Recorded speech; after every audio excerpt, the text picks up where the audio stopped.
And we welcome you to Futbol Fridays here on Hornet Radio. I'm Ryan Osborne, joined by Joseph Pavlenko, and the entire crew from Hornet Radio is here with us tonight. Well, Hornet Media too, Ryan. That's true. Hornet Media, How Hornet dare Radio. you. Hey. I was giving us the entire group. I was bringing it all together like a good Thanksgiving meal. So, Fullerton College hosting Santa Ana here tonight. It's a big one for Fullerton College because with any result that isn't a loss, Fullerton College is going to take their third straight outright title in the Orange Empire Conference. Joe, we've been watching this team all year. You've said it before. It seems like with every single match that they play, they're heating up. Yeah, more than just heating up, Ryan. I'd say each match you can tell the team is maturing on the field.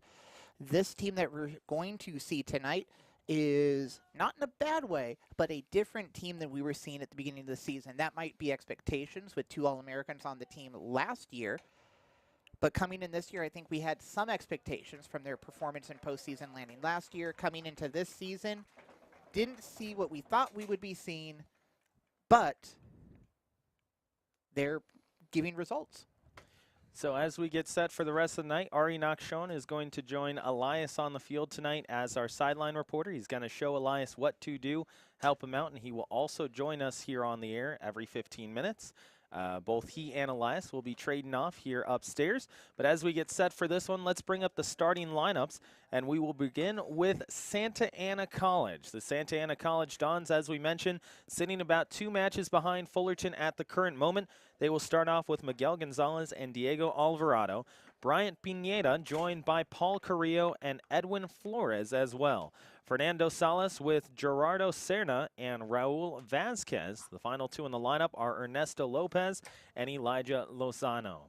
We switch over to Fullerton College, and as we have expected all season long from this Fullerton squad, a different lineup than what we thought would happen because there's always going to be interchanging pieces. Evan Yole is going to get the start, joined by Cesar Marquez. Hayden Kenny rejoins the starting lineup with Hector Guevara and Max Ron. Kevin Castro, Jacob Ponce, all out there with Jair Vargas. Brandon Acevedo and Andrew Ariola, joined by goalkeeper Steven Martinez. So that's the 11 for both these two teams. Forgot to mention Nicholas Max Guerrero is going to be the starter in goal for Santa Ana. And we are underway. Fullerton College and Santa Ana, a historic rivalry across every sport that they play. Fullerton and Santa Ana dating back, each of them well over 100 years for each of these two schools. As Acevedo is going to go down this right side, he's going to cross down the middle, looking for a guy. He's looking for Ponce, almost gets it over to him. Kevin Castro can't catch up to it. Popped up into the air, it's going to get past Vargas, and finally taking it away. And scooting over is Fernando Salas. Salas gets fouled, and the first free kick of the game comes up. These opening, Ryan, minute and a half, I think if this tone continues, I think we're going to see a high-pressure game, high-speed game from both teams. Both them, I think they know they have something to win tonight. Fullerton College here, as we are used to, Joe, if we go to the aesthetics check that we always do here on Futbol Fridays. Fullerton. The fit check, there you go. The triple F, the Futbol Friday fit check. I like it. As Fullerton is going to go with their navy blue home uniforms, as we are used to. The numerals in white with no outline, slight piping down the shorts in white as well. On the other side, the kit for Santa Ana is in the predominantly white.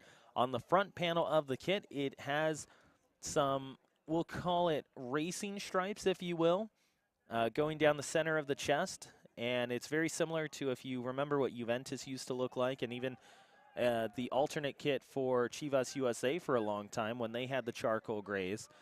But Santa Ana in the predominantly white with gray stripes going down the center chest. The numerals very similar to 2011 Real Madrid, almost Comic Sans-esque, and they will be going from right to left. Fullerton with the ball, looking to try and scoop it over to Ponce. Can't get it over to him in time, and it's going to find its way over to Evan Yole. Yole will set it up with Acevedo going down the right side touchline. Acevedo with it, checks down to Vargas. 1-2 touch back to Castro. Castro up ahead, he finds Acevedo, who gets it past one, gets fouled. Is there a card coming out? The question is... Yeah. Yes, actually, that's not a question. It's more of a statement. So the booking comes out, and immediately going in will be Elijah Lozano. That is, I don't think that was an unfortunate touch. That seemed like, I talk a lot comparing things to basketball, right? I think that was when you see a technical foul with somebody's driving to the hoop. You wanted to stop that play. That was all player, no ball, and that's why we saw that yellow card. Yeah, I mean, you're going to that basketball example. It's the free pass foul, the in the clear foul, if you will. And it's like you mentioned, you're just trying to stop the chance. But here's where Fullerton College is extremely dangerous. Those set pieces, you talked to Cesar Marquez 2 weeks ago as he tries to lay this one over towards the right. He's going to get it right back. Very dangerous crosser towards the back post. A chance, and Fullerton College will head this one over top. And a goal kick coming up. So the first shot of the game for Fullerton is there. The chance was placed perfectly by Marquez, but it floats over top, and Santa Ana will take over. It's a one shot on the board for Fullerton. And you know what, Ryan, leading up to that foul, that was some beautiful one-touch play down the sideline from Fullerton. Them pulling the Santa Ana players just enough out of position to send it right down that, we'll say, the near sideline. Yeah, and Fullerton with that traditional almost triangle-esque offense that they go to just to get it away from two, as this one's going to float past Diego Alvarado, taken over by Fullerton, and it will be Yol who's able to escape with it. Well, you know, if you're a triangle fan, Ryan, some people say the triangle is the fundamental shape of soccer. See, I expected something from that. Well, I thought you were going to go back to basketball with the triangle offense, but you know what? I like it as this goes down the middle, because honestly, that is the first time I've heard that statement. Really? Yes. You must not watch Ted Lasso. That is true. I have not watched Ted Lasso. How dare you? In Lasso, we trust. Ball popped up, goes over to Castro off the side of his hip. He will regain possession for a moment, but the Dons take it away. Try and scoop it over towards Alvarado. Doesn't work. Taking possession now is Pineda. And Pineda does find someone on that far side. It finds Diego Alvarado. Alvarado trying to scoop back towards his left. Gets away from Yol, turns it over, and Castro comes away with it. Vargas, nice footwork. Gets away from two. Edwin Flores trying to catch up. Here's Acevedo with it once more. Kenny Castellanos right in front of him at the touchline, giving him direction. Acevedo, little check in behind. It's going to be a Fullerton toss-in.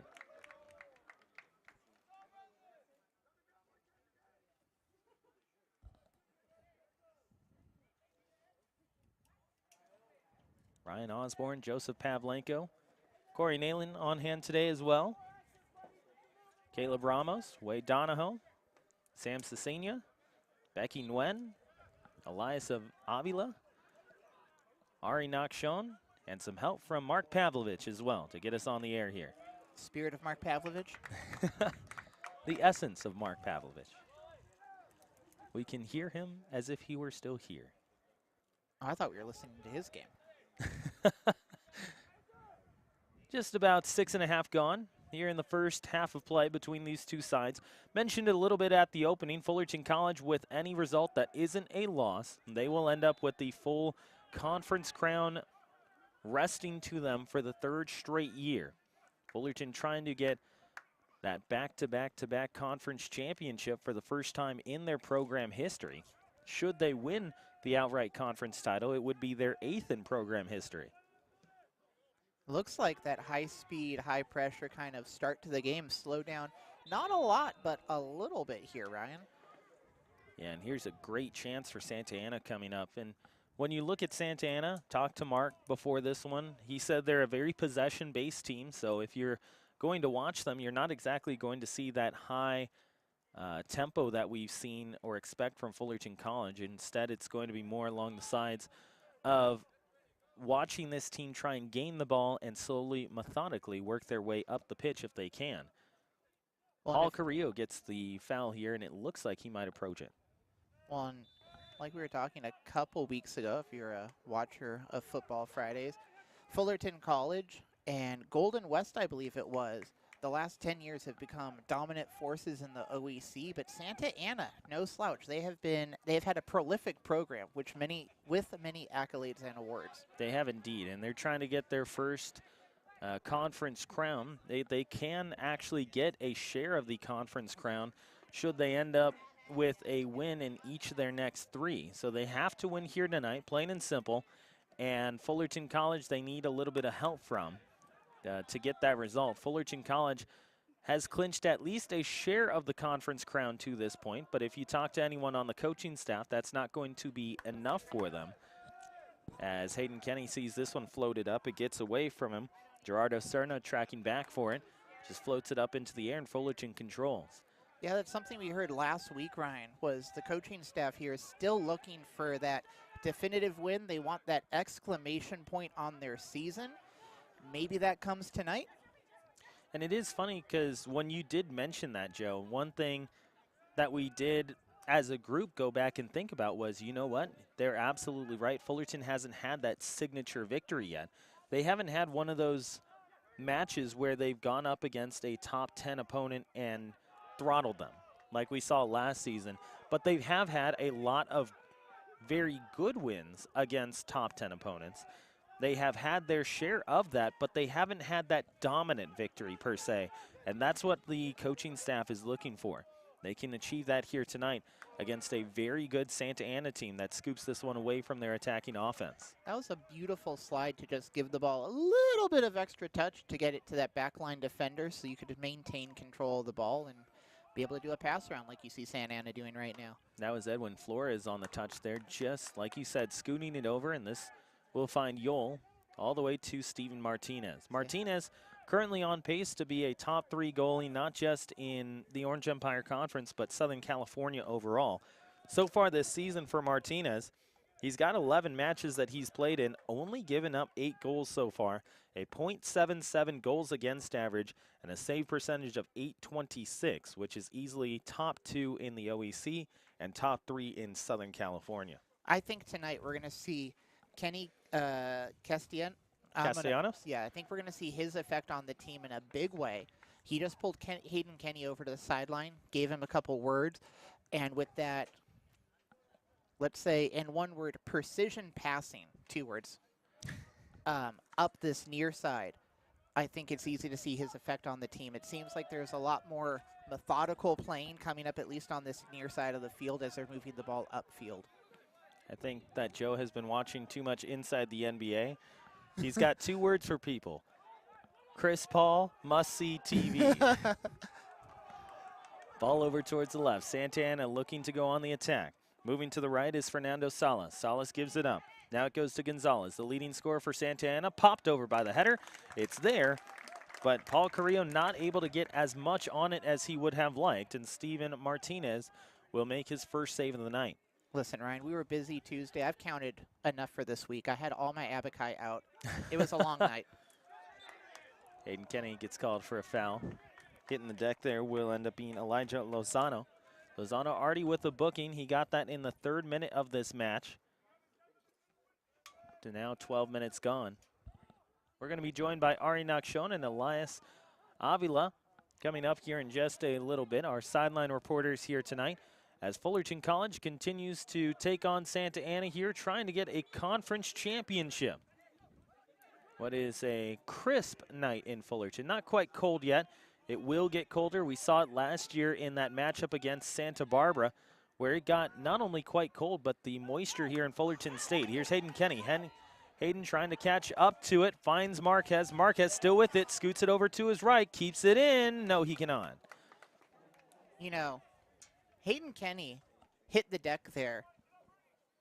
And as a fan of Fullerton College football, I wanted to see the card. But the Hornets were able to keep possession of the ball, and I think that's why we didn't see the ref blow the whistle or reach into his pocket. Well, I want to bring in Caleb Ramos here in just a couple of seconds. Caleb, you've been here for a few Futbol Fridays to this point. Have you seen a different pace of play in this one than the last couple matches you've seen? Oh, absolutely. You know, going back to what you said earlier about pace of play for both Fullerton and Santa Ana, of it being Santa Ana being a more controlled team and Fullerton having a more high-powered run-based offense, I think I've seen the opposite today. To me, it seems like Fullerton is playing very, very controlled and just keeping the ball in their possession, while I've seen a lot more runs and shots on goal from Santa Ana, it seems like. So I feel like it's just the teams have swapped styles of play here so far today. Yeah, Caleb, I'd agree with you on that. 2 words, if we say for me personally, to describe Fullerton College's style of play tonight, methodical. That seems like one word to me.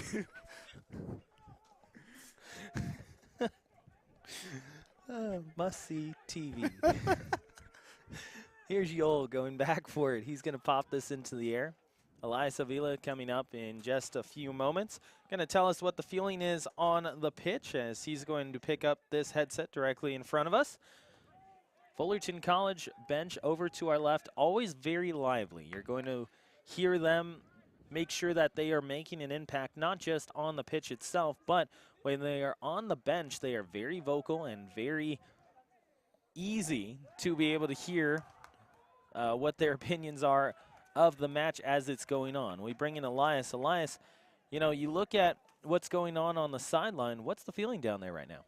Yeah, the Hornet bench is very locked in on this particular match, as they're looking to win 3 straight conference titles, 5 in 6 years, excluding obviously the COVID season. Everyone's locked in. Everyone's focused on their main goal today. And when we talked to the coaching staff a couple weeks ago about their bench, they said that one thing that you'll always be able to hear from their bench is a lot of energy. Doesn't matter how cold it is. Now, being out there, it is a lot crisper than it is in the press box. Just from watching along the sideline, does it feel like the dew in Fullerton that we get traditionally is starting to set in yet? It's a little chilly, but it doesn't look like it's affecting the players much. They're still very, very active and running around perfectly. You see Acevedo, he's involved in almost every play. Drawing fouls, drawing penalties. Now, when you mentioned that, earlier Joe said that Kenny Castellanos is going to have his presence felt here tonight because he is the tactician for Fullerton. Has Kenny been giving the guys anything specific that he wants them to implement here? He's just been pulling. I know you just saw him pull Hayden Kenny to the side and give him some information. He's been wanting Hayden to. He's been challenging him to get more aggressive in certain plays where it looks like they're wide open and left alone. He just wants more aggressiveness. Well, thank you very much. Go ahead. I've been telling you for weeks now, Ryan. Hayden Kenny is one half of a Bash Brothers unit on this team. He needs a twin in aggression. Thank you very much, Elias. We'll hear from you in about 15 minutes as well. Go ahead and bring up Ari next time as well. Perfect. All righty. So our sideline reporter, Elias, is going to give us more information. They're going to roam the sidelines, get a little closer to the action coming up as we get that extra view of what's going on the pitch. I mean, just what you were talking about, Joe, you mentioned it. Hayden Kenny has always been very, not only possession-based, but he has always been very physical in making sure he gains possession of the ball. And it just seems like exactly what you have said and have said earlier in this match alone. That's exactly what Kenny Castellanos wants from him here tonight. Listen, it's not my fault if I'm either this dialed into their football program or they're that avid listeners of Futbol Fridays where they're going, this guy really is saying some stuff. This guy's got the juice. He is ready and locked in with this program. Back post, here's a chance for the Hornets. Marquez almost getting up to it in time. But instead, Nicholas Guerrero is able to make the catch, and away goes Santa Ana. Dons trying to gain possession there. They can't continue their attack. Jair Vargas is going to catch up to it, and he will intercept. Ariola, who is second on the team in shots and second in shots on goal, will pick it away for Fullerton. And finally, it's laid down to Yoel. Yoel with Giles. Giles now on the scoop over to Pons. Jacob Pons, right side, trying to swing his way towards the middle. Right footer finds Vargas. Vargas on the one touch. Goes over to Giles. Giles tries to pop it down the middle, but instead it goes off his heel and directly to Guerrero. Good effort, though. Again, keep the keeper on his toes, make them respect the shots, and keep him awake. Make him have to pay attention to you. Little scooper down the middle of the frame. Right back to Ariola, and the back line for Fullerton takes possession again. If you are unfamiliar with Fullerton College and their back line, that is one of the traditional powers for them. Possession and advantage played towards Fullerton. Here's Hayden Kenny trying to get it over to his left foot, dispossessed there, and Santa Ana plays away. The bench for Santa Ana quite enthused about that one, and they have a good right to be, because Hayden Kenny, once he gets his momentum going towards that left foot, extremely dangerous. Don's trying to get a win over Fullerton College. The last time these two teams played each other about 2 to 3 weeks ago, it ended up as a Fullerton College win by a 2-0 final score. Here's Yoel. Just a pass, just along midfield. Looking for Marquez. Marquez pops it up. Ponce with a chance. Gets over to Guerrero. Beautifully done there, Joe, by the awaiting Aiden Cisneros. And Cisneros is able to cut that off and make sure that his teammate has an opportunity to catch up to it. I think we're going to see more, well, two things I'm noticing tonight before I get into what I think we're going to see. One, I think Fullerton College's back line has been more active than we've seen in the last few games, and we've had more play happen in Fullerton College's third of the field than we have had in the last couple plays. And then on top of that, you've got, like you were saying, Hayden Kenny, who once he builds up that momentum, he's somebody that you need to stop or head off because, well, to steal one of your phrases, Ryan, quite simply, he's like a hippo on the Serengeti. Once he gets going, there's no stopping him. Yeah, no, you're absolutely right. That momentum that he continues to build makes him more and more dangerous as he moves up the park. So they have to be able to make that the priority. Here's Gonzalez, little hopper that pops up into the air. Still clanging around towards the top of the box, and Fullerton College away with it with Marquez. Marquez gets past one. Marquez caught up by Gonzalez. That is going to be a foul, but it won't bring a booking because it wasn't clear and away an opportunity. The Hornets try and play it quickly. They get called back for it, and Max Ron, who just checked in a few moments ago, is out there for Fullerton College. Yeah, as much as I want to be a homer here for Fullerton College today, I think that was just a touch to the back. He was off and running, and he lost his footing. I don't think there was anything too malicious done on that play. Giles sees that one kicked away from him, so he's going to throw in. It's right in front of our other Hornet media colleagues down over to our right. Aaliyah Skipper, the photographer for Fullerton College. Little checker right over to Kenny. Kenny tries to toe one over towards his right. Goes off the end of his foot and doesn't end up getting to his intended target. Finally, the Dons scoop it away. Here's a great chance moving up the frame for Fernando Salas. Salas gets caught from his right by Areola.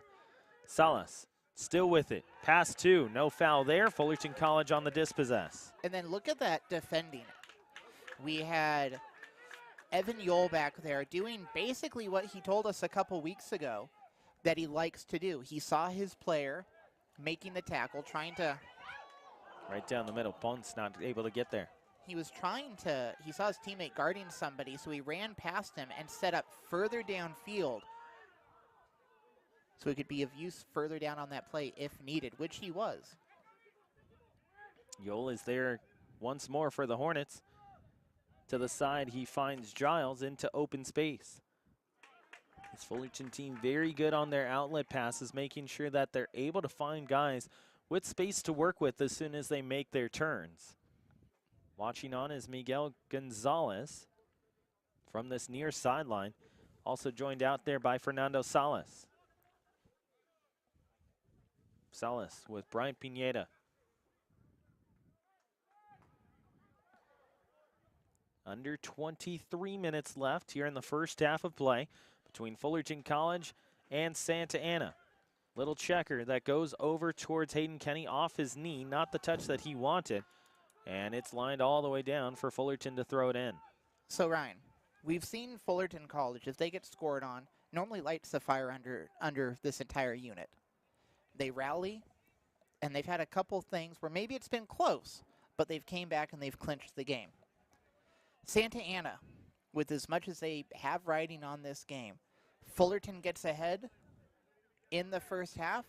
Does that affect their heads potentially going into the half? Does the pep talk need to change if Fullerton can put up 1 goal before the half versus if it's a 0-0 going into the half? Yeah, I think it changes it completely because if you're Santa Ana, remember, there's a lot on the line in this matchup in terms of result, right?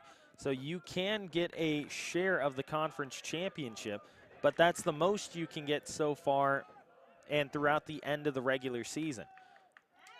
For Santa Ana, if they end up going down before the half, as that's going to be a foul going against the Dons, specifically it is Edwin Flores. But if you get scored on in this first half and you go into the half trailing, you are going to have to come out in that second 45 extremely aggressive. And what you'll see is the back line taking a lot more chances, those back midfielders also having to move out the park a lot more, which can lead to a lot of danger and exposure towards a counterattack. Now, if you're Santa Ana and you're trailing at the time, of course, in this assumed position, but if you're fairy tale we're writing. Right. In the assumed spot for Santa Ana at that time, they would have to. They would need to be a lot more aggressive going into that second half to get at least an evening marker and try and get a win. Now, if you're on the other hand, if you're Santa Ana and you get the opening marker, that changes things a lot. For Fullerton, remember, they take a while to set up their offense going up. They do like a little bit more frantic of a pace because they thrive on broken plays, but they take a little while to get up the park. It's not really their offense like we saw last year where it's just booted out the field, go and run to try and catch up to it. So if you're Santa Ana and you get the opening marker, you can really clamp down and change the way that Fullerton plays this matchup the rest of the way. I'd say Fullerton's done remarkably well under pressure, especially when you look at how many times they've clinched games, and some of those games being clinched or decided in what ended up being the final seconds or final play of the game. Yeah, Fullerton so far this season 3-0-1 when scoring in the last minute, or excuse me, not the last minute, but in the last 5 minutes of a match. Here's Jair Vargas. Vargas in behind. There's a shot for the Hornets, and a save is made. Beautifully done there by Nicolas Guerrero. Guerrero staying apt to it, making sure that his line was good, and Jair Vargas off the right foot almost gets this one to go. Fullerton College will get a corner kick out of the ordeal, but nonetheless, Guerrero is there, and he makes his first save of this one and adding to his overall resume, where he's got 23 saves this season now. And then here we go, the big question for you and one of our listeners in Pasadena. You both have feelings on the short corner. They're going to go with what's became almost a trademark of them this year, the short corner for the setup, or are they going to send it and try to do something within the 6-yard box? I think in this one, what you'll see for Fullerton is they're going to go long, and the reason why is because of the way that Santa Ana is defending this. They're not allowing for that short corner to be placed. Jair Vargas is running up to this, and everyone's moving around inside the box. Giles takes the spill, and we still haven't kicked the corner away. Finally, the official looks at everyone and says, all right, I'm ready. Let's get this going. High floater towards the top of the frame. Now to Yole. Yole does get a head on it. High ball, dangerous chance for both sides, but Santa Ana takes it away. Dons get it back. Dons on the move. Here's Gonzalez, their leading scorer. Gonzalez tries to keep this one going. That was... It was close. That was close, and Nathan Giles, I don't think he quite needed to use, what was that, number 13 over there? Yeah, Edwin Flores. Edwin Flores. I don't think he needed to use Edwin Flores as an emergency break on that one. Ernesto Lopez is going to take a seat for Santa Ana. Those are silly things that when you're this deep into your regular season, this close to postseason, don't make those silly mistakes, because worst case scenario, you get a yellow, you get a red, you're really hurting your team in a crucial part of the season. Yeah. Entering for Ernesto Lopez a few moments ago is Ivan Torres. So Torres, the sophomore midfielder out of J. Serra, is going to watch on as Vargas backheels one that goes off the hand of Brian Pineda. The bench for Fullerton comes up and says, hey, wait a minute now. And they do end up getting the call. Taking a seat is Hayden Kenny, and entering for him is Giovanni Sanchez. Sanchez trying to move to his right, ends up off sides. And the Dons will take it back.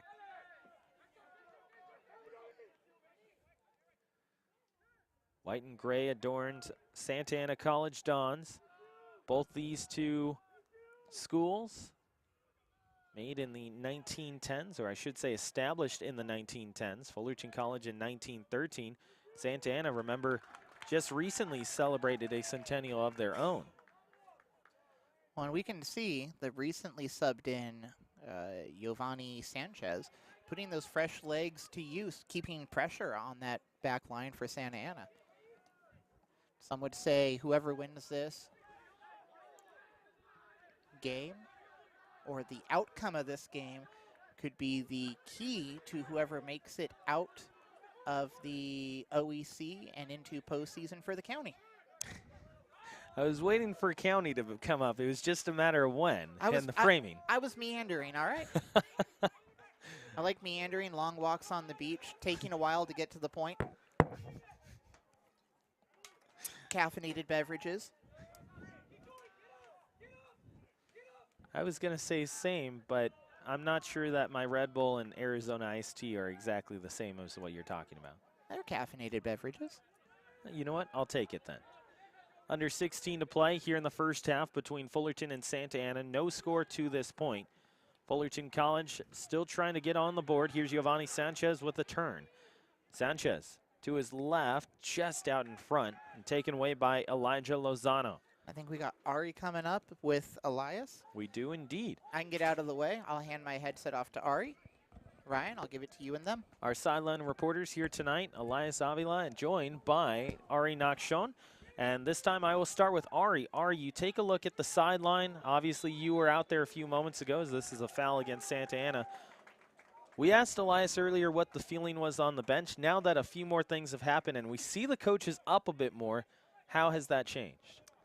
Well, we've seen Greg Aviles get much more talkative. At the beginning, we saw he was kind of just sitting on the bench watching as the game went on. But we saw a lot of aggression out of the Santa Ana players, and they weren't really being punished for it by the ref.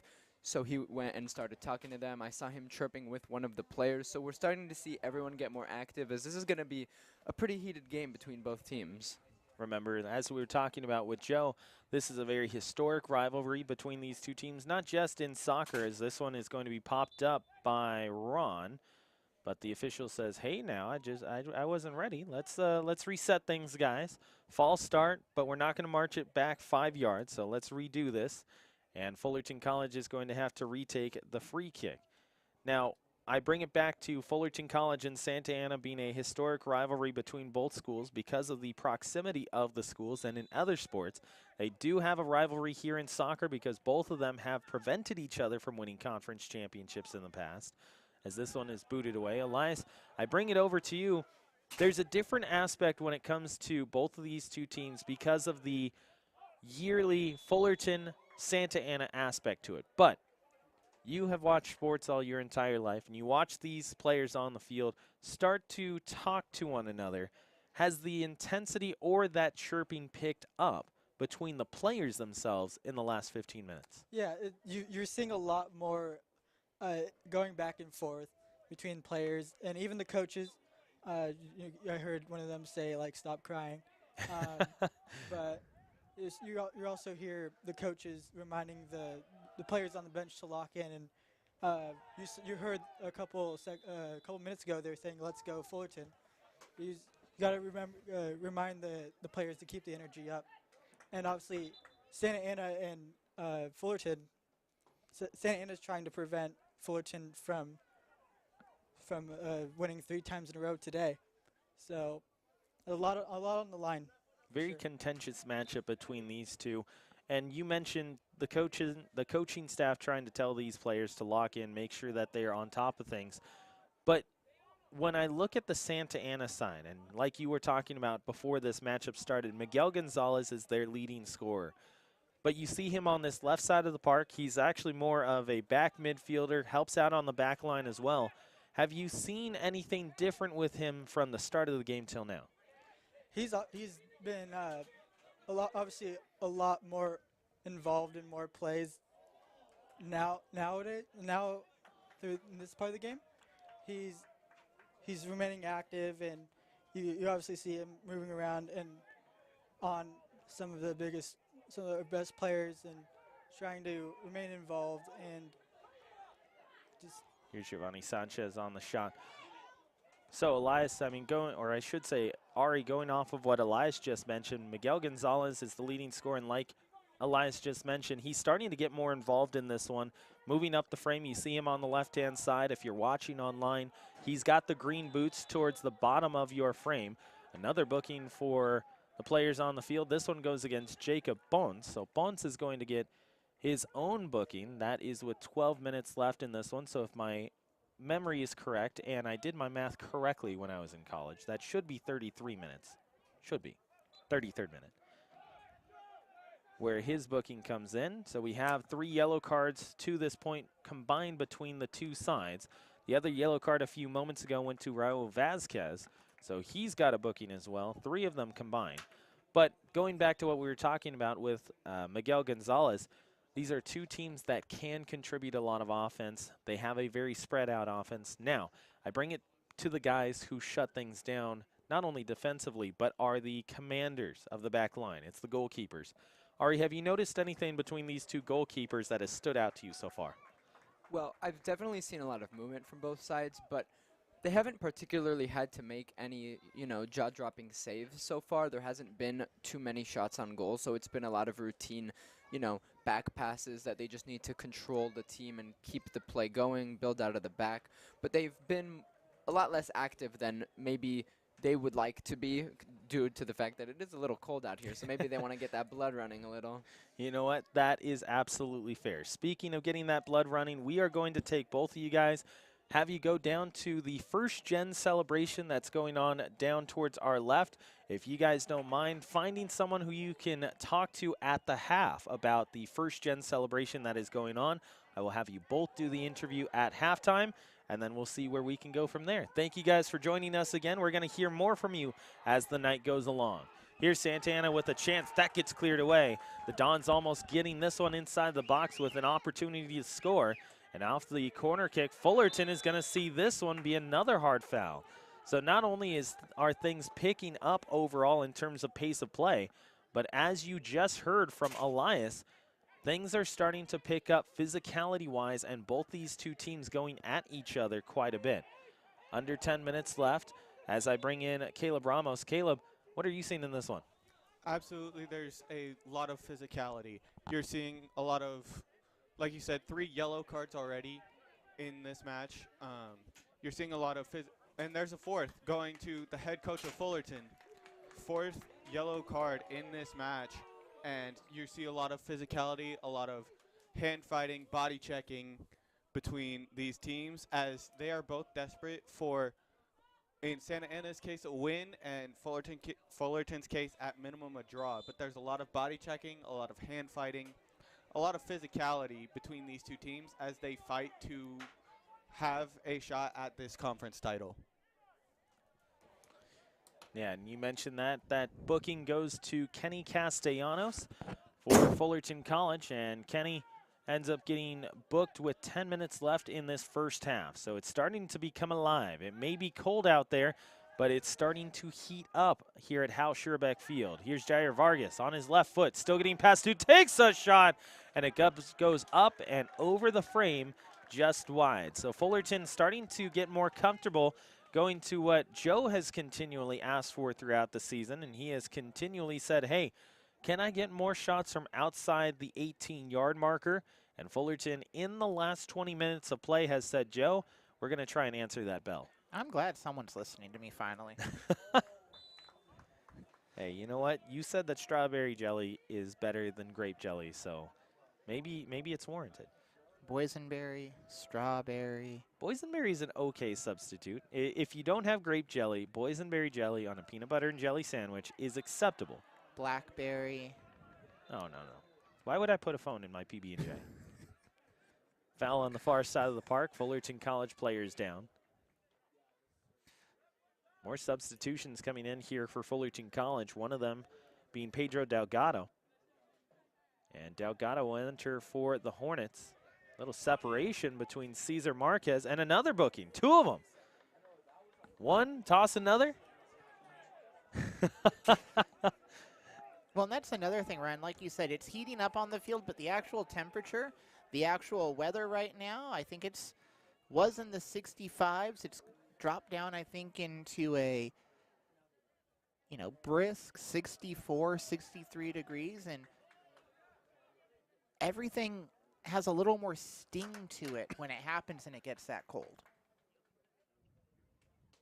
So Fullerton with a couple yellow cards to their own credit. In fact, as of right now, 2 guys on the pitch as this one is deflected back.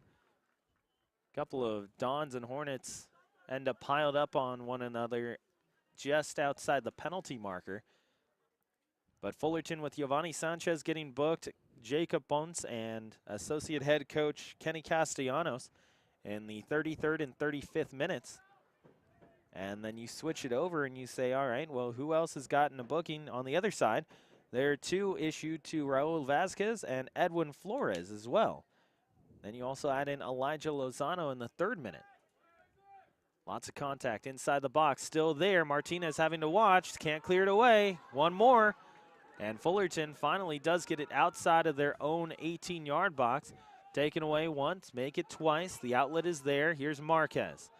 Marquez says, hey guys, you know what? I'm just gonna foot this all the way down and make Santa Ana worry about it. Checked away, Gonzalez can't catch up in time. Little deflection on the one touch. Off the header. I hate to be this person here right now, but with how Fullerton's just trying to clear the ball and how, let's say, physically impressive Santa Ana is being on the field, is Fullerton just trying to make it out of this half? Yeah, I think you're getting a lot of sense there for the Fullerton College Hornets. They're just trying to get it away from their own end, as this is checked down to Kevin Castro. He gets that intercepted and away from him. Little hesitation move put on by Nicholas Linares. Linares still with it, right side. One-on-one, he's going up against Hector Guevara.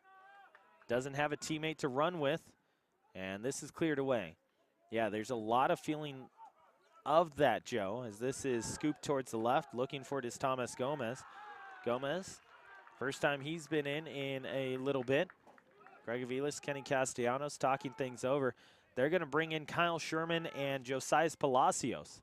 So a lot more speed, a little bigger as well for these Fullerton Hornets at the next substitution opportunity with less than 5 minutes to go here in the first half. Yeah, Fullerton Hornets, hate to say this, Ryan, dangerously close, looking like a famous cat on a famous poster. Hang in there, guys. Little gamesmanship on the far side of the park as Andrew Ariola was trying to pass it over to Nathan Giles, intercepted by a Santa Ana coach and kicked away. But you know what? That, like I mentioned, is a little bit of that gamesmanship. You see some of that on this near sideline as well for the Fullerton College coaching staff. Ball comes over towards them. They're not exactly going to be quick to help get the ball over towards the opposing side.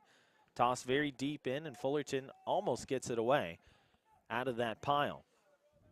Turning around with it is Max Ron. He gets taken down, and Fullerton will get a free kick out of this. Hornets not thrilled that there wasn't a card on that one. Ron felt that he was pulled from behind.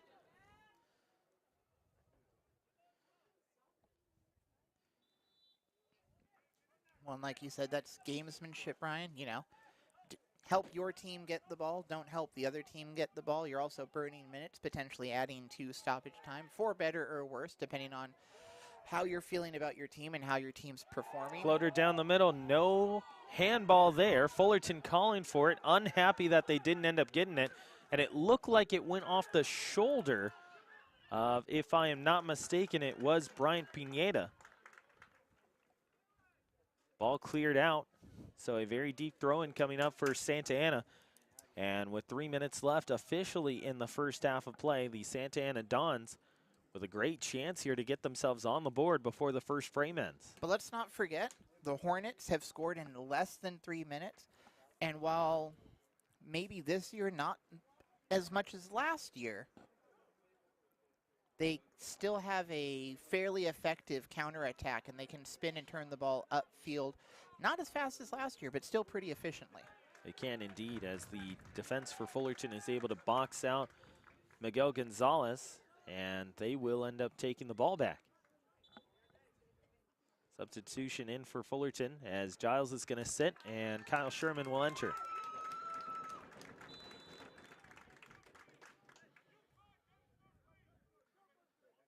Sherman near side. Both those two guys very similar in terms of play style and using their speed. Sherman a little bit more physical than Giles. Giles more emphasis on distribution. Line drive intercepted twice. Clock will stop with 2 minutes on. So, Ryan, we know part of Greg Avila's subbing strategy is if you're not playing the scheme, he pulls you. Do you think another thing that's maybe going through his head is take some of the players out of the game in these closing minutes of the first half, get players who maybe are a little more hotter under the collar out, and get some cooler heads on the field to finish out the first half? 100%, and it's also a change of play style. I think when you bring on Sherman and Palacios, you're bringing in a little bit more size. You're bringing in the opportunity to be able to use your body just a shade more and use that offense to your credit. But I also think that once you see that those two guys for Fullerton getting the yellow cards, one in Jacob Ponce, the other in Giovanni Sanchez, they came off the field almost instantaneously because Fullerton in this type of matchup cannot afford to play with 10. You know, you go back 3 weeks ago and you play a team like an Orange Coast or an IVC in this year's edition of the Orange Empire Conference. You say, maybe I leave a guy with a yellow card out there in the first half, finish it off, then I'll sub him off at the half. Because if you end up playing with 10, sure, you don't love it, and it's one of those things you want to avoid at all costs.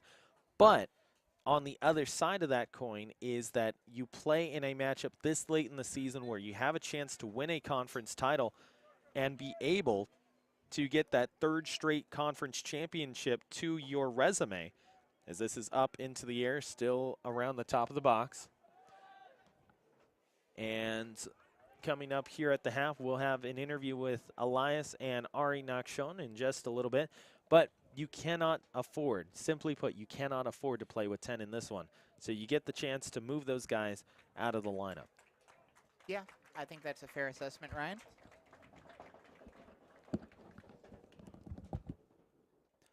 So we're in the OEC mystery time. 2 minutes have come and gone, so we're probably sitting somewhere in an amount of stoppage time as we see Fullerton College playing with the ball on their back line as Santa Ana continues this high-pressure offense.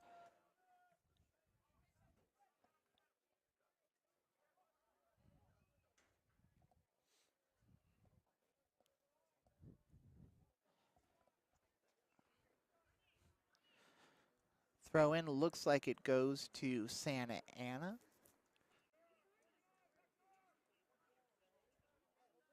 And I'm going to say Fullerton College still doing their best to make it out of this half with no goals being scored against them. As talk about knocking on the door from a distance, Ryan. That was Santa Ana almost getting themselves on the board. Like you said, Joe, a very long shot to end the first 45 of play. So coming up in a little while, we're going to get an interview thanks to a celebration of first-gen students here at Fullerton College and Hal Scherbeck Field. They're going to be honored here at the half coming up in just a few moments. But as we recap this first half, Fullerton College and Santa Ana, no score through the first 45 of play. Fullerton College and Santa Ana, the historic rivals, no one putting the ball in the net in the first 45. That's where we stand at the half. Ryan Osborne joined by Joseph Pavlenko, in addition to Sam Cesena and Wade Donahoe. We've got Caleb Ramos over to our right, Becky Nguyen as well, in addition to Elias Avila, Ari Nakshon, and Corey Nayland, and we had some help from Mark Pavlovich too. You are watching Hornet Radio as we bring you Futbol Fridays. Ryan Osborne with Joseph Pavlenko to my right. Joe, you look at this first 45 of play, it's like you mentioned, very physical towards the back end. You were talking about the physicality a couple weeks ago in the OEC. When would we see it pick up? Your answer has been this first 45 of play. Yeah, and especially when you're in a situation like right now, Fullerton can, like you've mentioned, clinch the conference tonight. Santa Ana, if they win, can maybe walk away with a share of a conference title. If Fullerton wins, the crown goes to Fullerton, basically. And Santa Ana would have to, let's say, move mountains essentially to even have a chance at sharing that crown with Fullerton College. Yeah. And like I said, over here, sorry, Ryan, not to step No, on you. you're good. You're good. I'm over here. If you're an X-Files fan, I'm the resident molder of the group. I want to believe. I think Fullerton can go to state. I think they can take it. Ryan, I love you. You're my Scully. You're a little bit of a skeptic, and you're keeping me grounded. That is my role. I will always play that role and continue to do so as the first gen celebration goes on here at Fullerton College. Once again, we want to thank all the first gen organizers who have helped us here at Fullerton, and also we have collaborated with KBPK and Hornet Radio as well, as those first gen program directors have made an excellent opportunity for students to be able to not only just attend college or be aware of the different resources you have at Fullerton College, but they have given a great chance for these students to be able to learn how to be on the air. We did a promo with them a couple years back where they learned how to be on the air in front of a camera, had an opportunity to be able to share their stories as well of being first generation students, not just at Fullerton College, but in general overall.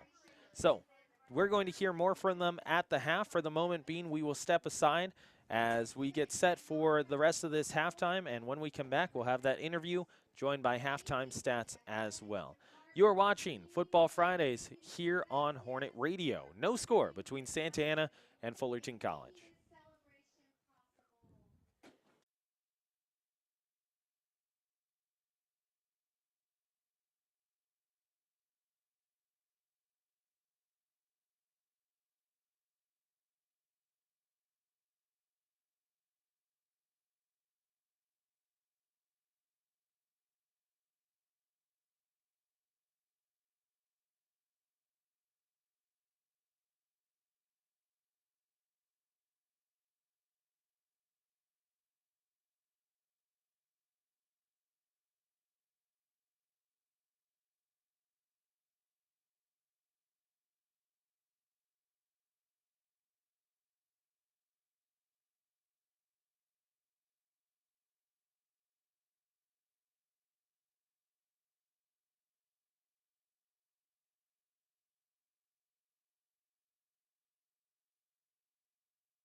Hi, I'm Ari. I'm here with Elias Avila, and I'm here with Huang from the Promise Center. So we just had a couple questions, so we wanted to know what you do at the Promise Center. Yeah, that's a great question. So I am one of the Promise peer mentors at the Promise Center. Essentially what we do is we give students who are first-time college students coming to Fullerton College 2 years of free college tuitions.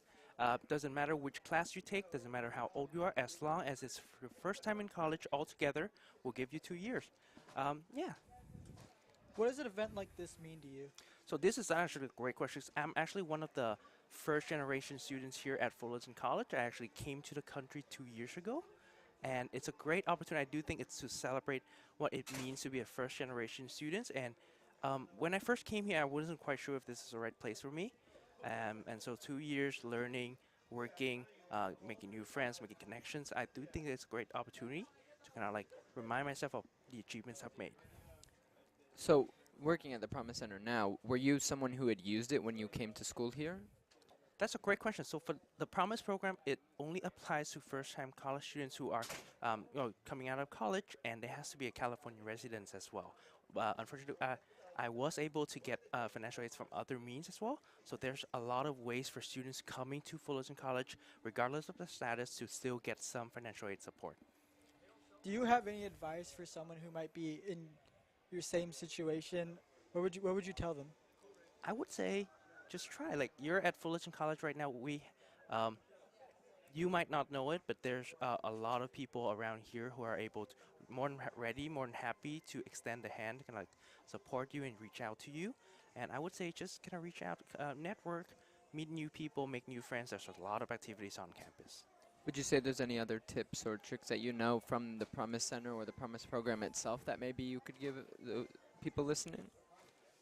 I would say, again, like the tips right now would say, don't hesitate to ask. We are always more than happy to help you. Or I'm always more than happy to reach out and kind of like refer you to this program or these kind of like resources that are available on campus. I would say if you're Fullerton College students, you are a student here. You are, this is your right. You're entitled to use the resource and service on campus. So do not hesitate. All right. Thank you so much. Thank you so much.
And we welcome you back to Football Fridays. Want to thank Caleb Ramos and also Wade Donahoe for getting us back here on the air. Ari Nakshon, Elias Avila, and then Corey Nalen. Also want to thank him for helping us get the interview just a few moments ago. So as you hear, we have first-gen opportunities here at Fullerton College where if you want the opportunity to think about, hey, you know what, I want to continue my secondary education. I am a first-generation college student, or I would like to be a first-generation college student. It is first-gen week here at Fullerton, and yes, it is finishing up here today with the big ceremony that they had at the half, but nonetheless, it is always an opportunity for that student in your life or for yourself to be able to look at and say, hey, you know what, this is a great chance for me to go to college, get that secondary education and degree, and be able to say, hey, I did it. I am a first-gen college student. So as we are back here at the half, Santa Ana attacking from left to right. Fullerton College trying to take it away. They do get dispossessed by the Santa Ana Dons, and the Dons will take possession once more. Moving up the park is Fullerton. They play a little bit of volleyball here, and finally it's kicked away. Just underway, Ryan Osborne joined by Joseph Pavlenko. And Joe, you look at that first half, we already talked about the physicality, but now we have to look at what these two teams can do to go out and win this matchup. You look at Fullerton, we'll get to them in just a couple of moments, but the biggest thing for Santa Ana, they're trying to keep their hopes alive of a shared conference title. Here in this second half, Joe, do you expect them to be extremely aggressive in getting that opening marker? Well, from some of the action on the field already, I think just the play in general is going to be aggressive, physical, tenacious. Both teams will show some get-to-itiveness in an attempt to, well, Santa Ana get their share of a conference championship, and Fullerton, you know, trying to box anybody else out of being able to share the crown with them. The other thing I think we're going to be seeing here is with that increased physicality, it's going to come with potentially more fouls. Hopefully, no more cards for Fullerton. We already saw their side take a couple in the closing minutes of the first half, Ryan, as Fullerton's got a breakaway with Hayden Kenny running down the field. Kenny did have a guy over to his right, but it will go for naught as Hayden Kenny has it go off his wrist and ends up going down. So Santa Ana will take over. I think also with some of the early plays that we've seen on the Fullerton side, we heard Elias, we heard Ari saying that the coaching staff for Fullerton College wanted to see some more physicality out of their players, and it looks like out the gate on the second half we're seeing some more of that, but in a, let's say, controlled and directed fashion, not sloppy physicality. We're going to draw those fouls and hopefully not get those yellow cards, but directed physicality with purpose. Cisco Torres enters for Fullerton College, and if you're Fullerton, as we mentioned, a win or a draw assures you of that conference crown outright. So you will end up with another banner to your credit that you're able to hang here from Hal Scherbeck Field. But they want to be able to finish things off with a win over Santa Ana and be able to say, hey, you know what, a victory is what got us there. Not only just for the bragging rights, but it looks very good on your resume going into the postseason. Because remember, Fullerton, what they're trying to do here is vie for a spot to host a playoff game. That's the big thing. Remember, last year, they came in as basically the #1 team, not only just in the state of California, but fighting for the #1 spot in the country. But then now you look at it, they are still very good as Hayden Kenny pops this one into the air, but he will be called for a foul. But now you look at it this year, and you see Fullerton sitting at the 12th spot in the rankings at last check. That was October 28th, the last time the rankings were updated. But you look at it, it's a 24-team playoff, Joe. If they're sitting at 12 currently, well, now you're thinking to yourself, all right, that's exactly half. Are they on the very edge of hosting a playoff matchup? So if you're Fullerton, not only do you want the conference crown over Santa Ana, as Joe is bringing out the old abacus once more, but not only are you trying to get the win over Santa Ana to get that crown to your side, but you're also still vying for home field advantage in the entire postseason, if not at least the first couple rounds. Well, and that's a heck of a thing to have going into postseason. Home field advantage. And, I mean, especially if you're the Hornets. That right there is what you call a hip check. I was going to say, that looked like a clothesline, and I've seen less aggressive ones in watching sports entertainment programs on TV. Fullerton's sideline not thrilled, to say the least. And the fans directly in front of us also in agreement with the coaching staff. Not happy with that, and it not being an additional at minimum booking. Well, it's not often in real life you see cartoon physics, Ryan, where somebody's feet fly out from under them, over their head, and then they land on their back. Looked very similar to a hockey defenseman just kind of standing someone up in open ice. Now Fullerton's going to have a really good chance here right down the middle of the park to get themselves on the board. That's the best exclamation point if you are a Fullerton fan. Hornet fans directly beneath us, getting their feet going, their bodies moving once more, trying to warm things up as Max Ron is going to lay this over to his right, too far in front of Marquez. He'll float it up. Here's Hayden Kenny, a pass that is there, but it won't matter because the offsides flag is up. If Hayden Kenny goes for it himself, he has the chance to be able to go on frame because he was onside. However, the guy he tried to lay it over to I don't know if was not. I don't know if Hayden Kenny would have had the chance. It looked like he was sitting in some double teaming over there. So I think his best play was trying to feed it out. It was just unfortunate. Chance on the right, goes over to Linares. Linares with it once more, tries to one-touch it over to a teammate. Doesn't get there. He wants to take a shot. That gets blocked. Acevedo is the one who gets over to it, and it will be lined away. And with a supporting unit like what the Hornets have, that's another reason why you want to win tonight. You have this excellent supporter section, and it'd be great to have a couple of postseason games with the supporter section at your back.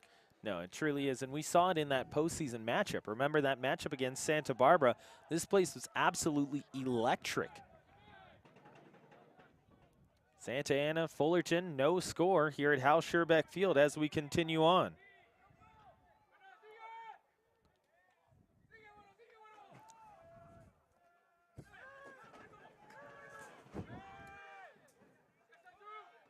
Ball up into the air, check down.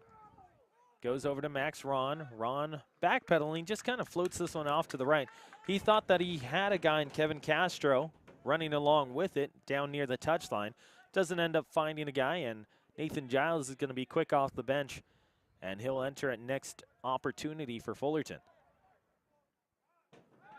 Popped out, no sub call yet from Castellanos and the coaching staff. Turn to the left, now scoop down towards the middle. Top of the foot, it goes off of Ron, check down, another chance for Santa Ana, still at the top of the box, and finally cleared away. Nice job by Cisco Torres. Hayden Kenny using some Kenny of that caught from his physicality. right, he ends up getting over to it, he gets called for the foul. How do you call that foul? I'm going to sound biased here, but with what Hayden Kenny had to deal with trying to get to that possession, and then you call the foul on Kenny for escaping that and then trying to create distance. I don't see it. I think it was just the angle of the official. The official was in behind the play, so you don't end up seeing that chance by Kenny to get the box out and being tugged from behind. Instead, what you do see is the guy flying towards you. So it's just the angle there for the official not being able to get that call to go towards Kenny's way. Now I'll flip it to the other side for Santa Ana. By that midfielder, and I believe that was actually Linares, excellent job of making sure Kenny doesn't get the ball in wide open space. Excellent defending, and then maybe it was warranted as we see the level of physicality. Let's say the cheekiness in the level of play is certainly escalating as the minutes tick away. Hayden Kenny, when he walked away from that free kick, kind of just threw his foot back into the air, hoping, you know, at best he catches something. At worst, he just is getting into his opponent's head. Like you said, some of that gamesmanship on the field. Juan Luis Quintana takes a seat, joined by Acevedo as well.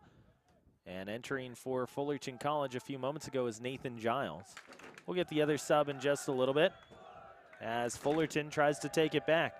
Kevin Castro up to it, letting that go out of bounds, will end up being Fernando Salas. So Salas joined by teammate Edwin Flores, trying to throw it in. Don's takeover. Into the attacking third they go. Triple team there, intercepted by Ariola, and it gets deflected twice. Fullerton with lots of open space and a wide prairie to work with. Left side, here's Vargas. Vargas down towards the middle. He finds Marquez. Marquez loves to take that right-footed shot from just outside the box. Instead, he says, hey, let's slow it down. Giles says, where's Kenny? Can I find him? Over to Delgado. Delgado trying to catch up to it. And an excellent piece of defending there was shown by Raul Vasquez. Vasquez has a booking in this one, but Joe right there, that is textbook defending to keep a guy from getting to the ball. Yeah, that is taking bodily abuse to make sure that the scoreline doesn't change. So sacrifice the body, get yourself an opportunity to gain possession. Fullerton on the intercept. Cisco Torres just does keep it in. Sidewinds this down the left sideline. Castellanos says, hey, Hayden, go ahead and take a run at it. Doesn't get there in time, though. But what a beautiful little poke to dispossess and then, you know, almost make something out of. Here's Marquez with Vargas. Marquez once more. Side spinning this one. Taken away. Dons have it. Torres off the deflection, stays with Fullerton College. Just about 12 minutes gone in the second half of play. Fullerton College, if it stays the same, would have the opportunity to be able to be three-time straight, back-to-back-to-back, however you want to phrase it poorly, conference champions in the Orange Empire Conference. Triple Crown Conference champions? Triple Crown would work too. I believe Triple Crown line would end up being also copyrighted as well.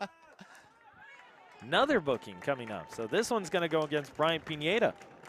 This is the kind of thing that I've been talking about earlier in the season when I saw some of the chippiness start to make it out in some of the teams and in some of the exchanges from players. It's really coming out now, and this is where I'm saying the ref has to start making these bookings. We may not like seeing it as fans, as commentators, as people watching, but the ref needs to make these bookings to show that, hey guys, I don't, this level of play, this level of physicality, I've let some stuff go, but this is not acceptable. And then, as you'd say, Ryan, this side of the park is coming alive. Yeah, yes indeed. And the fans directly beneath us getting into the chants and trying to make sure that they will on this team, looking for a conference championship once more. 3 different lineups, 3 different results for Fullerton College in the last 3 years, and they are trying to continue the success. Ball tossed in. Nathan Giles over to Omar Ruiz. Tries to volley this one forward. Popped up into the air by Vasquez. Vasquez sent all the way over to Paul Carrillo. Carrillo with it. Now to Linares. Linares. Hesitation move. Gets it away to a teammate. Finds the foot of Pineda. Pineda down the right side. Back over towards the Dons where it will be found by Ivan Torres. Torres slips, just does get it away. Nice job there by Torres. He keeps the play alive. The Dons do turn it over, however, off the head, but an excellent job by Ivan Torres as Hayden Kenny is checked to the floor. Heavy contact there by Gerardo Serna. Hayden Kenny pops back up and says, hey, you know what? Let's go out. Let's go get this opportunity to move out the park. And to say that the physicality has picked up is a significant understatement. We have 2 bookings here in the second half of play, 1 for each squad, 4 of them in the first half against players, 1 against Kenny Castellanos. Here's Linares trying to turn. There's a foul. Fullerton sideline not thrilled about it. Miguel Gonzalez kind of taking a look, and that will end up being a foul against Evan Yole.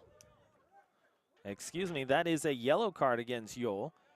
So in the 15th minute of play here in the second half, now Yole gets the booking. So the yellow card goes to him in the 60th minute overall. Caleb, I'm going to bring you back into this here in just a few moments after this free kick. But wow, in terms of physicality, there's only 3 letters to describe this. W-O-W. These 2 teams have certainly picked up the pace in terms of what they want to accomplish here in physicality. Chance for Gonzalez. Gonzalez takes a shot along the ground. He tried to go underneath the wall, and it goes for a goal kick. I thought you were going to say AEW, TNA, WWE. I thought those were the 3 letters you were going to say with this level of physicality. Very, very close, and I bring in Caleb Ramos. Caleb, we've talked about the physicality, but you yourself, a student athlete, you look at it and you go, okay, you've got to be able to feel as if you are a player. In the back of your mind, how do you make sure that retaliation isn't the first thing on your mind when you're trying to get up for a ball rather than trying to score and win this matchup? It's extremely, extremely hard, trying to not get heated and, like, first thought on your mind is, I'm going to get mine. You see someone do that to your teammate, you're in your mind, that's not allowed. That's my teammate. You can't do that. So it's very, very hard not to get heated and upset and keep your composure. And with both teams getting desperate, it seems like, and a lot of physicality, a lot of fouls, and what seems like probably another booking. It is indeed. This one's going to go against Andrew Ariola, and that one is pretty spot on, if you will. That was, in fact, a foul. And for Ariola, not the greatest foul to be able to take there. We'll say 2 yards outside the box at max, just off to the right of what you see are hash marks for the gridiron football that's also played here at Hal Scherbeck Field. To say this is a great chance for Santa Ana to get on the board is an understatement, but Caleb, going to exactly what you were just saying, you have to keep your composure if you are on the park right now, especially if you're Fullerton College, knowing what's at stake. Both teams are what seems like desperate to get the first break in this match, and it is showing by their play style and their physicality of fouls nonstop, a lot more bookings than we've seen in previous matches. It just seems like they are desperate for that first goal, and especially knowing what comes at stake with that of possibly a conference title. That's huge for both teams, and it's got to be weighing in the back of their minds. And Ryan, I'm going to say, I know you said unfortunate place for the tackle, but if that's as soon as you catch up to him, is that not fortunate place for that tackle? Because you're down another yard to 5. That changes the nature of this kick. It does, because it would have been a penalty had he waited a split second later. But I'll tell you why it isn't. Here's Gonzalez right into the wall. Fullerton College with the block. They still are on the attack. Little floater goes up and caught by Steven Martinez. Here's why it's not a great foul to take, Joe. That ball was backspinning away from Linares. He was losing possession of it when Ariola catches up to him. So the reason why I feel like it wasn't a good foul to take is because you could have caught up to him in your natural ability and athleticism in and of your own right. You didn't have to get that push in. But nonetheless, the official looking at the far sideline also writes someone in, I believe. He's looking at the coaching staff and brought out the yellow card once again and says, hey, guys, you know what? That's enough from that side. That's enough from this side. Let's all just take a quick breather. We're going to hop into the press box like Ari and Elias and say, hey, there's some heat in here. Let's cool it down a shade. Well, before I hand my headset off, I'm going to say this right now. If you're going to let your emotions rule you in a game like that, you play hockey like you do, Ryan. Mm-hmm. If something happens on the field, you can't keep your emotions in check. You want to get your pound of flesh. You sword fight like I do. You don't pick a game where they regulate that like soccer. Not that they shouldn't regulate it, but I think you understand the point I'm trying to make. I do indeed, but I will say, choosing hockey as the sport that you want to point to as not taking revenge or getting your own piece back, not the best opportunity there. It's not what you want to do. It's a sport that you should play if you like letting your emotions run. That is true. So what Joe just mentioned there, if you weren't able to hear it, that is the sport that you want to be able to play if you want to let those emotions run high, not the game of football, because it is very quick for you to end up taking a seat for the rest of this matchup. Here's Juan Luis Quintana on the left touchline. He's going to find a guy in Jair Vargas who has had a good matchup, and he shows why. Here's a one-touch, right back to Jair. Jair trying to move to his right, gets checked over, now to Omar Ruiz. Left-footed down the middle of the park, looking for a teammate, and it goes just past the awaiting arm, or I should say the awaiting foot of what looked like Kevin Castro, and it goes out. I bring in Elias and Ari. Guys, the energy is picked up, the temperature is picked up, not literally, but nonetheless. You look at this sideline, what has changed? Well, first, we see the coaches. We really see them yelling at the players like we've seen all game, but now we're seeing them interact more with each other, specifically the head coach and the assistant coach. We see just right now even, we can see Greg Aviles and we can see Kenny, and they're going at it right now a little. We can see some players getting subbed on. We're starting to see the teams really, both showing how much that they want to win this game. Kenny Castellanos and Greg Aviles have been co-coaches with one another for quite some time. They understand the communication level that each one has. And if you watch them on the sideline, that's very similar to how you'll see them interact with each other the entire time. But it's not necessarily actually going at it. What it actually is if you watch them, that is how they communicate. They make sure that they are very loud about what they want their intentions to be for this team as they move up throughout the minutes. Currently, under 25 to play in this one in regulation. Again, if the score stays the same, Fullerton College would get that conference crown, and you're going to see Santa Ana really push here in the final 25 minutes of play. Elias, I'll bring it over to you. You hear what Ari says about the coaching staff, but now I'll bring it over to the players. Plain and simple, both of these two sides, player-wise, are looking at each other and saying, hey, anything you can foul, I can foul better. What is it like in terms of these two players interacting with each other? We've seen these players all year just fighting and continuing to fight. You see the trust and the belief that they have in each other. They know Steven Martinez is going to block that goal. They know Juan's going to be there. They know Ken's going to be there. They know and they trust and believe in each other, and that's how you get an undefeated season. There's a little bit of a tussle in the middle of the park between two different players. One of them is Cesar Marquez, the official having to get into it and make sure he breaks it up. It goes back to just a few moments ago. It looked like initially there was a handball inside the box. The official said no, it was not an unnatural position for Andrew Areola. The Santa Ana side was very not pleased, to say the least, on the far side of the field. And from this side, it looked like they may have had a reason to be. It looked initially from this side of the press box like it may have been a handball. But coming towards the other way, Cesar Marquez getting into it with a Santa Ana College Don. And they're just going to place the ball after breaking it up. No fight necessarily, but pushing back and forth as these two teams say, hey, you know what? You know how there's going to be a big football game tomorrow? Well, let's get that action going a little early. So the ball will be placed down right at where both guys kind of got into it. Cesar Marquez is going to take his spot on the field once again. Nice job by the far side linesman to get in between both guys and make sure it didn't escalate into anything more.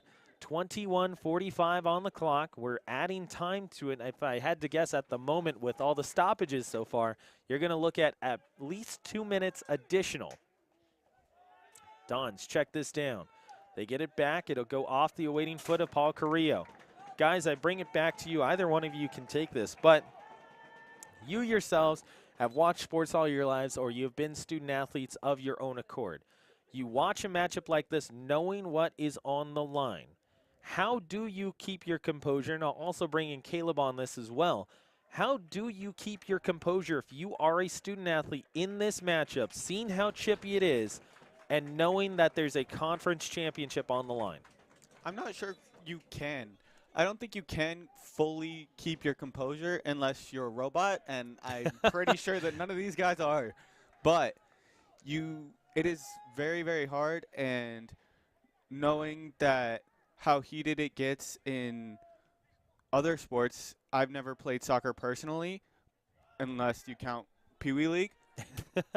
But knowing how heated it gets, and especially in a not necessarily non-contact sport, but all the contact, such as the clotheslines on Max Ron and Hayden Kenny that you've seen earlier in this game, and all the shoving earlier that we had just talked about, I'm not sure you can quite keep your composure fully. You just have to keep it in control better than the other team.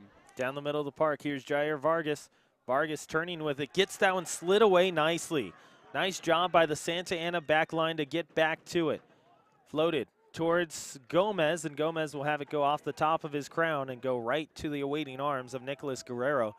Guys, right before I let you guys go once more, you look at Fullerton College and what they need to do for the rest of this matchup from the coaching staff and what you guys have heard.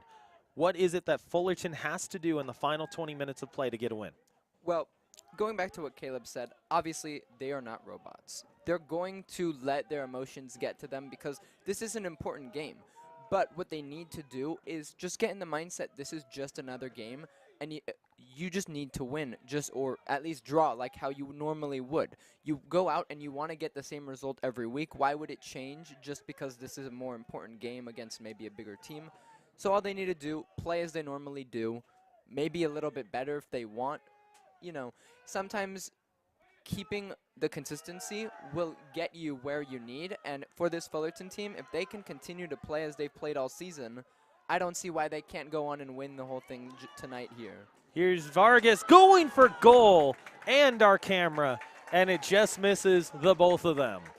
Vargas almost getting the opening marker, and Fullerton College with an electric moment just for a second.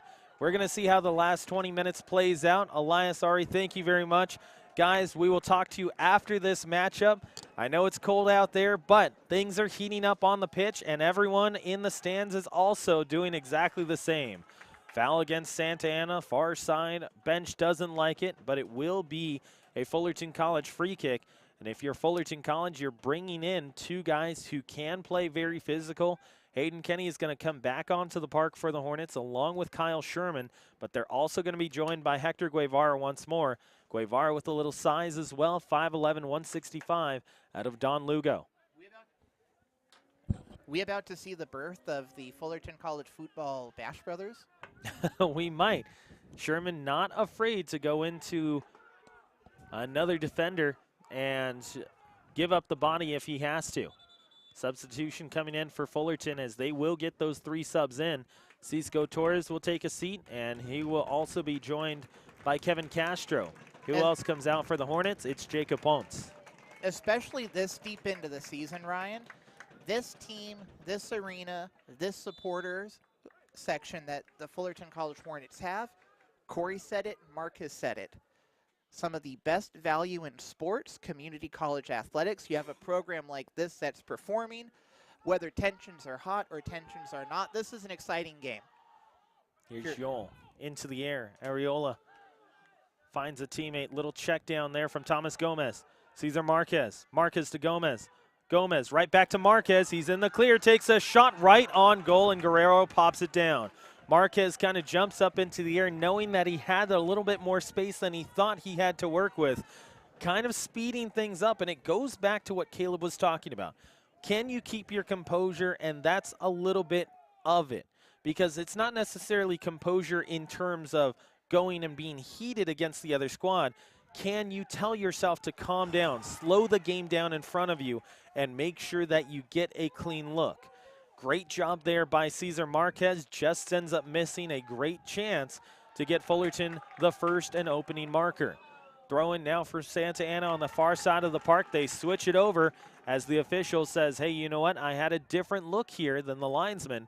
And with under 16 minutes to play in the 90 of regulation, Fullerton College still trying to press and get this marker. Well, and Ryan, Caleb, this is something where we have seen multiple times Fullerton College remain calm under pressure like this. What we haven't seen is another team seemingly get under their collars the way that Santa Ana has, whether it's just Santa Ana and their play style, or it's the added pressure of, we win this, guys, we win conference. And we haven't seen Fullerton College seemingly rattled or feeling the need to play this physical so far in this season. Left side, here's Marquez trying to keep this in play. He cannot. Oh, so close there. Jair Vargas has had an excellent game in this one. Joe, you look at Vargas, it seems like he's able to get past 2 to 3 guys every time he touches the ball. He has created for this Hornets squad. 15:20 on the clock left in the 90 of regulation. Greg Aviles pacing the sidelines, making sure that his squad knows exactly what's expected of them in the late stages of this matchup. Alejandro Oropeza has joined for the Dons. He will patrol the far side of the pitch. Also joining him is Juan Manzano. Manzano, the number 7 on your right side of the screen. Very dangerous guy when he has possession of the ball. Thomas Gomez on the overrun. Looking at Alan Camacho. Different set of guys on the pitch for Santa Ana as this one deflects away. Heavy substitutions in for the Dons. I kind of meandered to my point, but Ryan, Caleb, what do you guys think? Fullerton's remained composed. They've clinched games before. Is it just Santa Ana's bringing out something in Fullerton, do you guys think? Or do you think it's the fact that they know if they win this, they clinch the conference? I think that it's a mixture of both. I think that Santa Ana being physical has brought out the physical side of Fullerton as well, and that lingering thought in the back of Fullerton's minds of we need to score a goal or at least at minimum keep it tied and we win conference. But they also do have to keep their composure because knowing Fullerton, they could score at any minute. And going back to 2 weeks ago, the game versus Golden West, that last-minute hero goal in the last, 30 seconds of regulation, extra time to tie it up, you just need to know that you can score and probably will score at any time. You just got to keep calm and wait for that proper opportunity and not rush it too much. Here's Nathan Giles, now to Vargas. Vargas getting away from two. Vargas does find a guy. He's got Marquez. Marquez already has a game winner from this side of the pitch. He's got to catch up to it before it gets out of bounds. He does for a second. Thomas Gomez comes back for it. Gomez back to Marquez. Marquez on his left foot ends up going up against a one-on-one Manzano. Still trying to gain possession, and Manzano wins the race. Manzano, beautiful, getting that one away to the touchline. He finds Ivan Torres. Torres now working one-on-one with Ariola, and Ariola has to beat out Paul Carrillo, who's second on the Dons in scoring. Marquez, little bumper. Now to Ron, activating more. High into the air. Sherman initially takes a couple steps, then he checks it down over towards Giles, but Giles was taking a different run than what Sherman thought, and it will be a turnover and a toss-in for Santa Ana College with 12:30 on the clock left in the 90 minutes of regulation. Again, we will have additional time. As soon as 90 are over, by our estimation, it should be at least 2 to 3 minutes of additional time to this point. Ryan, when we had Elias and Ari in here, I walked out and had a chat with Corey. Corey thinks somebody breaking the 0-0 scoreline should happen fairly soon with how the teams are playing. I told Corey, I don't think that's going to be a pressure release valve, though, for this game.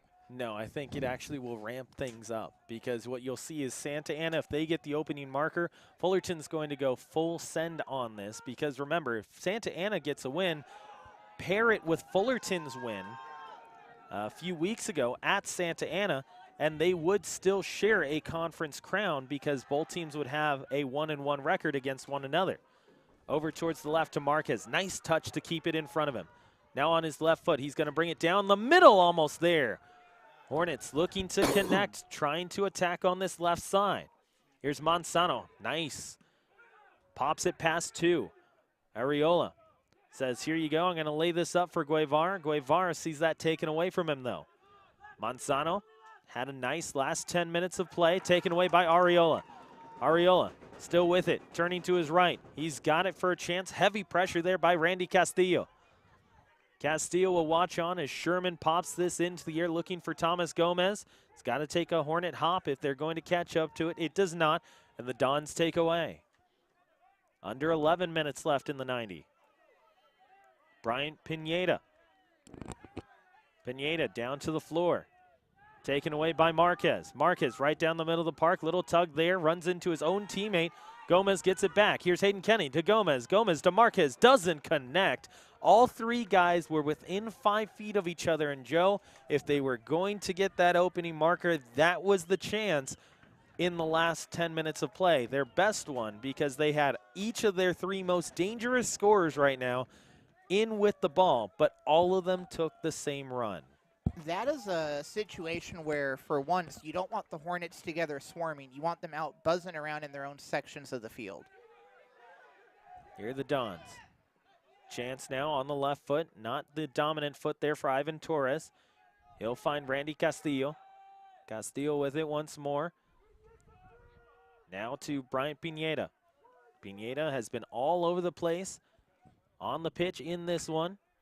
Near side of the field, if you're watching online, Alan Camacho is patrolling things. He gets the ball now.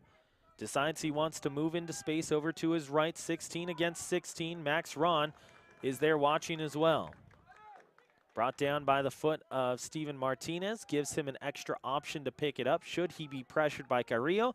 He is pressured by Carrillo, and Carrillo will have to watch on as 4 different subs are going to come in for Fullerton. Looks like Pedro Delgado will be one of them, Josias Palacios, Brandon Acevedo as well. And then it looks like Ponce might also be in the queue as well. It looks like Kenny's giving them all a couple words before they potentially get subbed in. Substitutions not coming in yet. The free kick comes up for the Dons. What a game and what a night for community college athletics, Ryan. You know what? A few weeks ago, we had a matchup where you and I kind of looked at it at the end of it as this is Martinez catching up to it, and he will make the grab. But we had a game where we said, you know what? It was a Fullerton win, but not as much happened as we are used to. Well, that is not the case in this one. Here's Kenny trying to get to the ball, and the Hornet fans not thrilled on that call, as he was swung around just a shade, and this back line for the Dons becoming incredibly active, and they are making sure that Fullerton's attacking trio does not have the momentum they have been craving.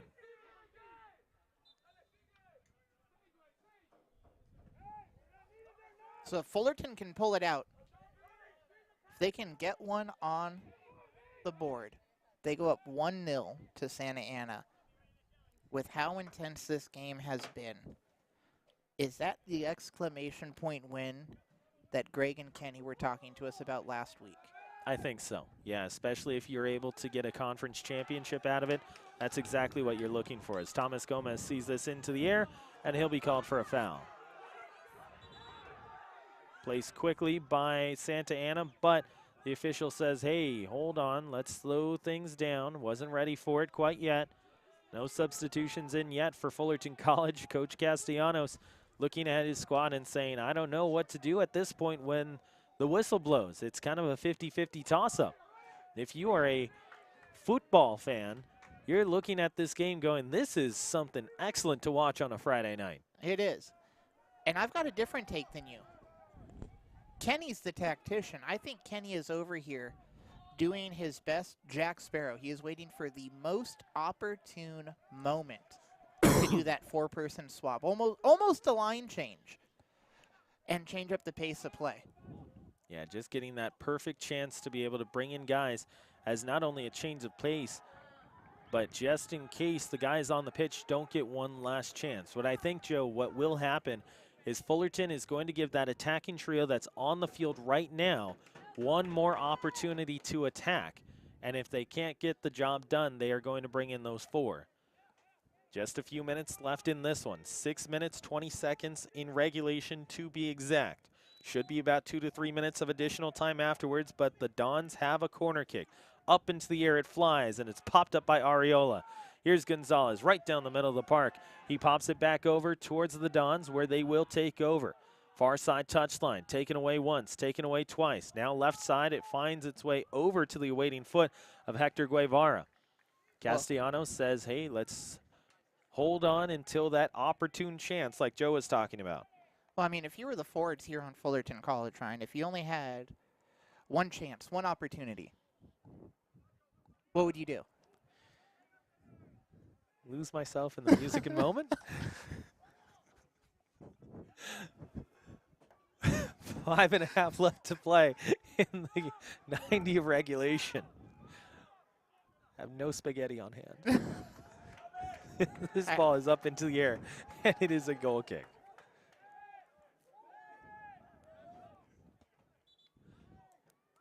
Substitutions in for the Hornets, so there's the chance that you're talking about.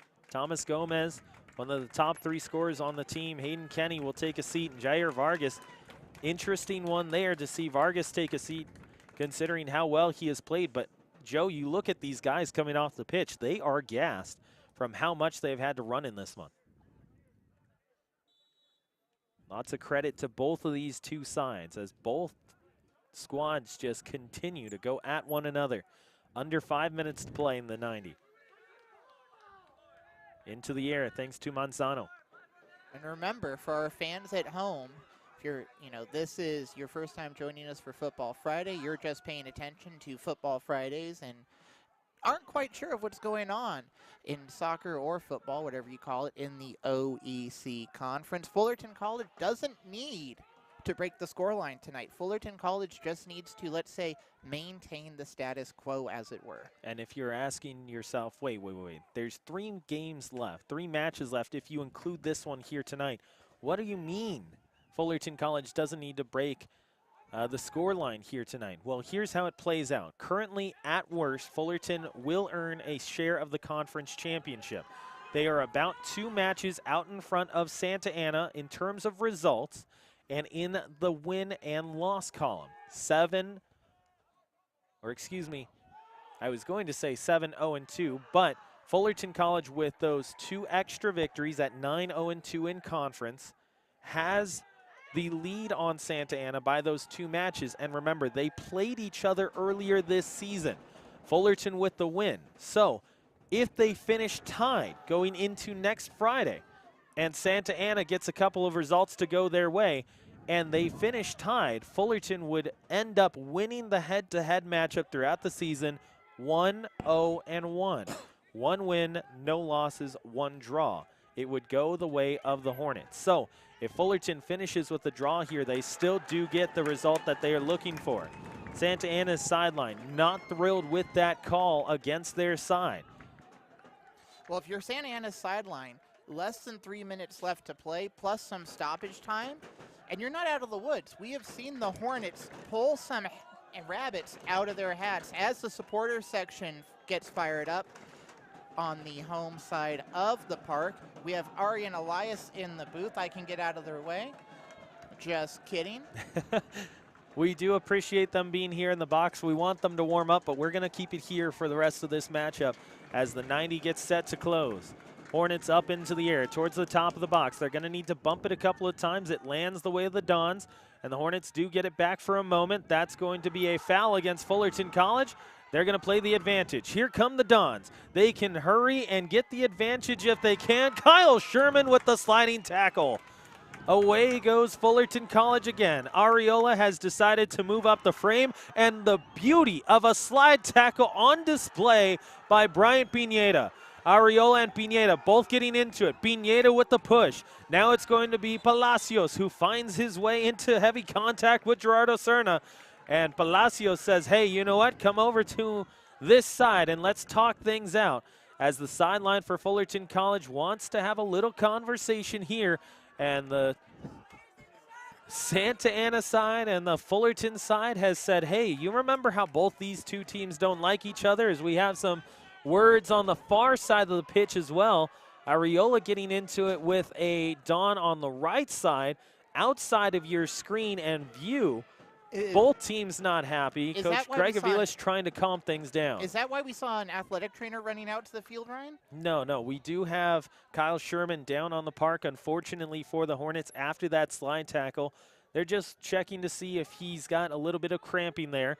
Palacios and the conversation that he had with Gerardo Serna worked things out.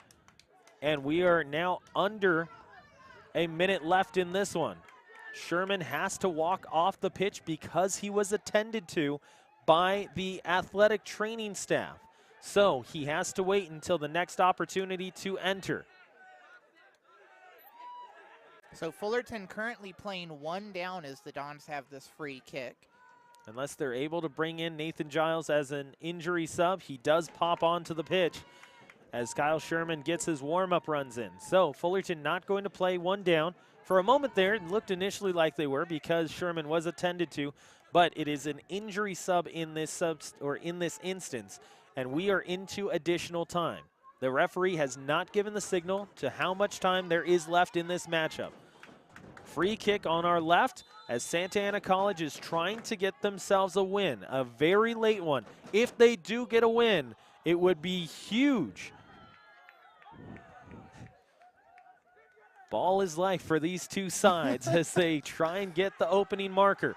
Fullerton on the run. Here's Pedro Delgado. Delgado catching up to it. He gets fouled. They're going to say that that is a foul or a throw-in, and it looks initially like it is just the throw-in.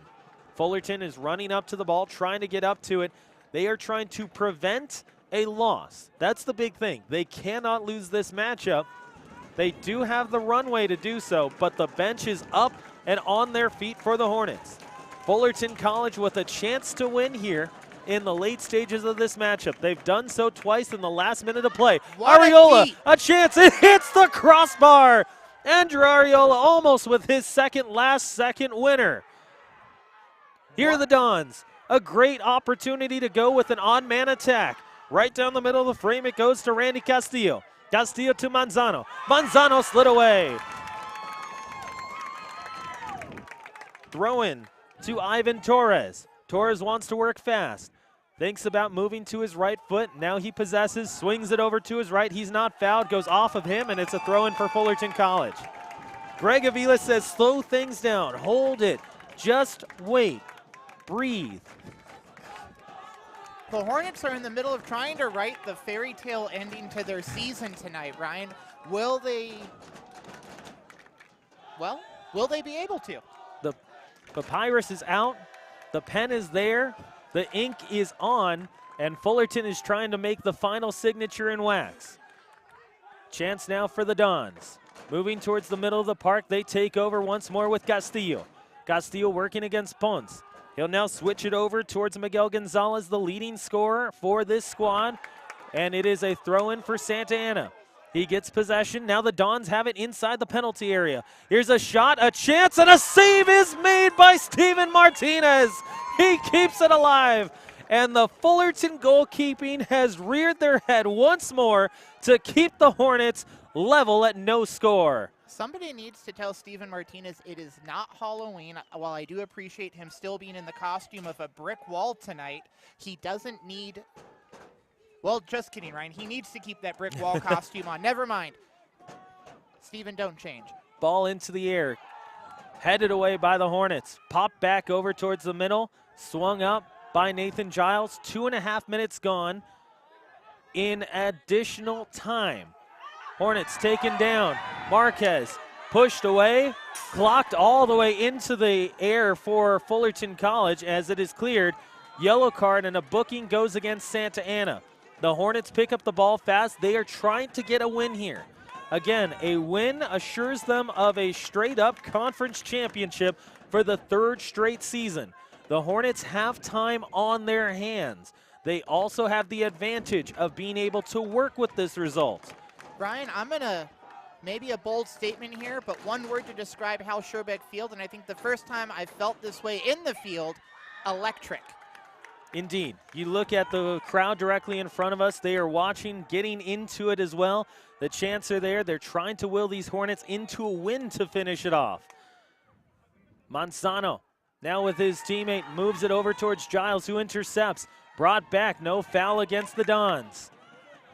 Heavy contact there, but Santa Ana trying to get a late winner. Can the Dons do it? It would go miles in terms of making sure that they got at least a share of a conference championship, as here's a chance for Palacios.